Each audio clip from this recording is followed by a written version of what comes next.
Welcome to the Sourcing Hero podcast, produced by Una, a group purchasing organization that empowers sourcing heroes, and Art of Procurement, the world's largest procurement podcast network. I'm your host, Kelly Barnard. The goal of the Sourcing Hero podcast is to capture the epic stories of people who are rising up and beating the odds to create exceptional value within procurement, directly from those heroes themselves. Today, my guest here on the Sourcing Hero podcast is Richard Gusmano. Richard is the founder and CEO of Business Credit Consultants, a company that is focused on helping small businesses secure the credit they need to grow. So, hi, Richard. Thank you so much for being with me today. It's my pleasure. Nice to see you. Now, in my intro, I talked a little bit about your title and the company that you work for, but it's amazing how often that actually doesn't suggest a whole lot about what people spend their days doing. So can you tell me a little bit about your professional background and maybe where your daily focus is today? Of course, and thanks for asking. My professional background started many years back, sad to say, but it was owning a small business out of college. And I scaled it from 2 employees to 50 within a short amount of time.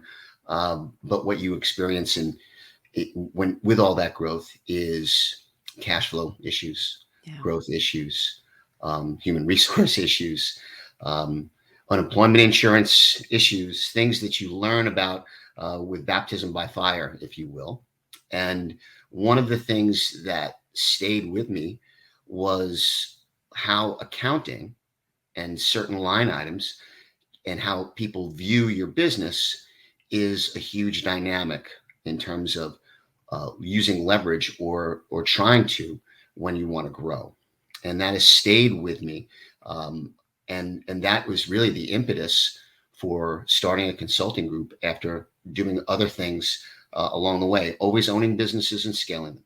So what happened with that logistics company that I had started was that I bought out my partners.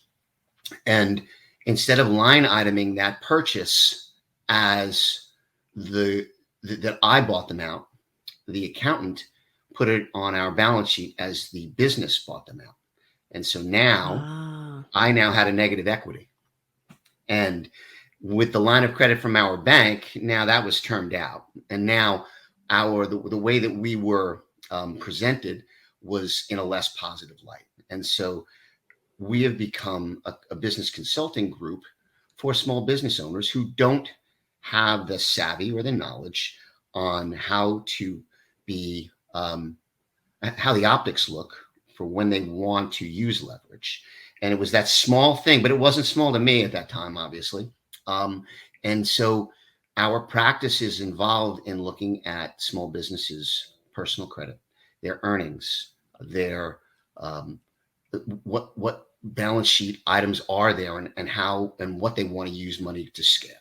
And you would be surprised that people really have a great understanding of what it takes to borrow money for their home and debt to income ratio, right? Or the credit profile to get a car loan or a truck loan, but they have no real idea of what they're eligible for businesses. So we have to work with the clients to make sure that they make the right first impression, but we also have to work with the CPAs that make the right line items and are perhaps not too aggressive in deductions to mitigate earnings as trickle down to the principals. So day to day is speaking to clients, preparing them.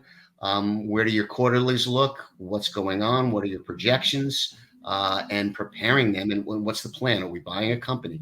Or are we buying equipment and utilizing Rule 179 to write off the equipment? So these are things that we do daily. And you would be surprised how many clients are ill prepared. Yeah.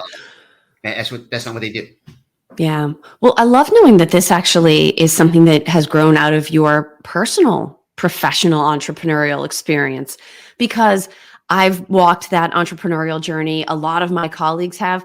Almost nobody ever says, oh, I have a great idea for a new product or a new service. And also I know how to leverage credit and cash flow so that that business can thrive, right? Everybody's focused on, I've invented a great new solution. I'm going to deliver services in a brand new way. But if you're not also addressing cash flow and credit, it almost doesn't matter how great your idea is. You're never going to get that opportunity to thrive in the same way that you would be if you were being mindful about it. So certainly appreciate the fact that you walked this path and your solution has now brought the two things together. You're using your experience to help other people hopefully focus on the core of their business and thrive because you've got somebody with the right background and expertise, keeping an eye on those credit and cash flow needs. And no, and I don't think that it could be stated any more emphatically because, frankly, when I lived that experience, it was challenging. And so what's the old saying? You don't learn when things are going well. You always learn when there are challenges that you face. And so now, having seen and endured the challenges, we offer that empathy to the business owners. And as you said, business owners, we've got this great idea. We've identified a marketplace, but it takes more than that. And it takes preparation. And it takes being mindful of valleys that come up along the way. Yeah. Now, what are some of the most common mistakes that you see small to medium-sized businesses make when it comes specifically to credit and cash flow? Cash flow, I think, is the driver of it. I think that cash reserves is possibly the biggest mistake that people will make. And they let themselves get beneath thresholds and they don't project and know what's incoming from either point of sales or receivables.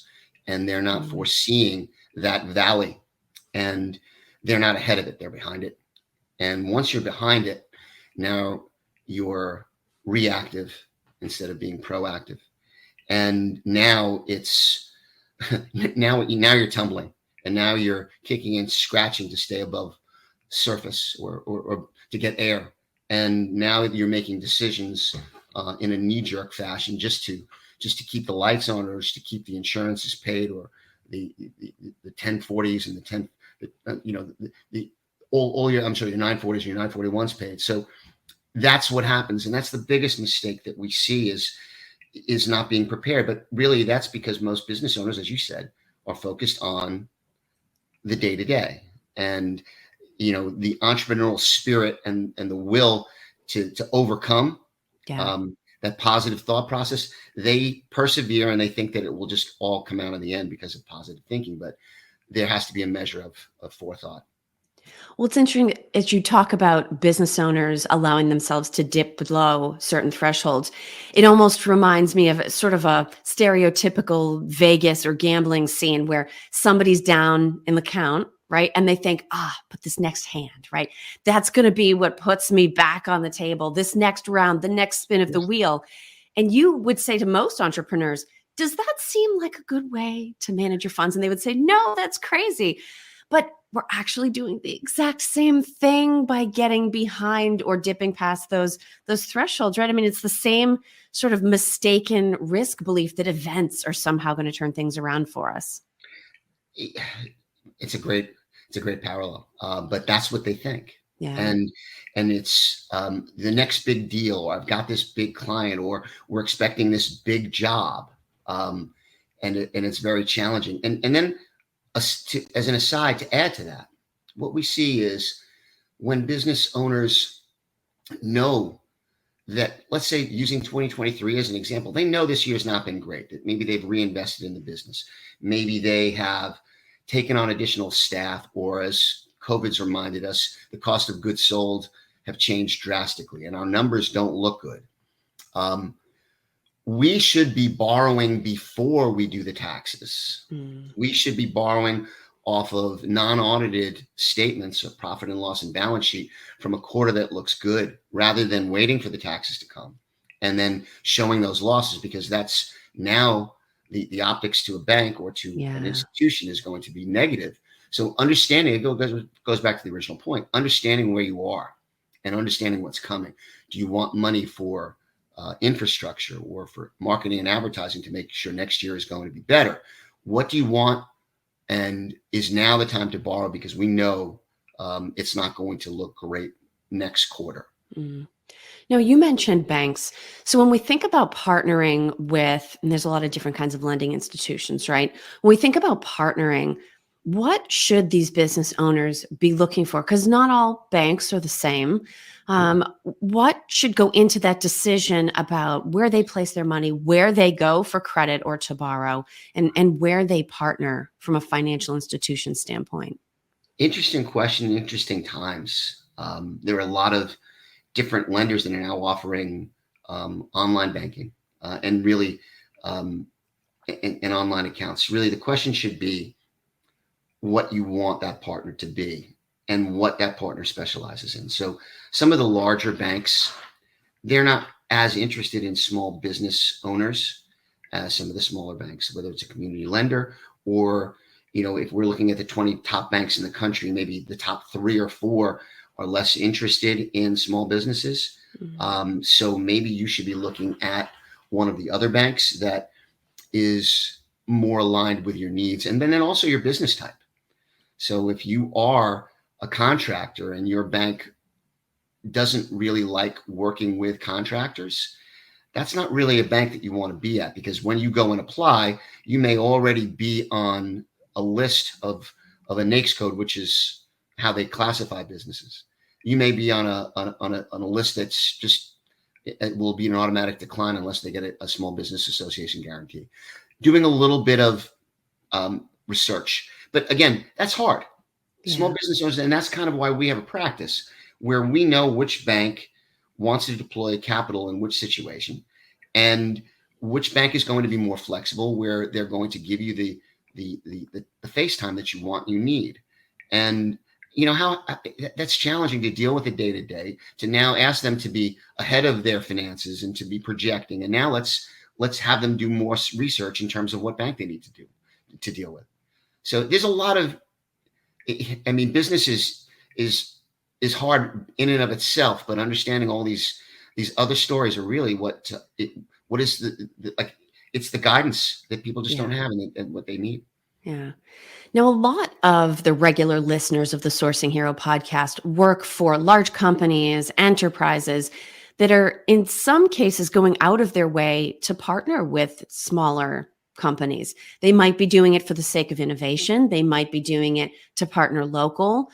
They might be doing it because they've got some kind of ESG or supplier diversity program that they're trying to bring new supply partners in to work with. And there's always this lingering concern that the risk is going to be elevated with these smaller businesses. So if we take the time to build a smaller provider, as wonderful as they are, into our systems and into our frameworks, are we potentially introducing risk?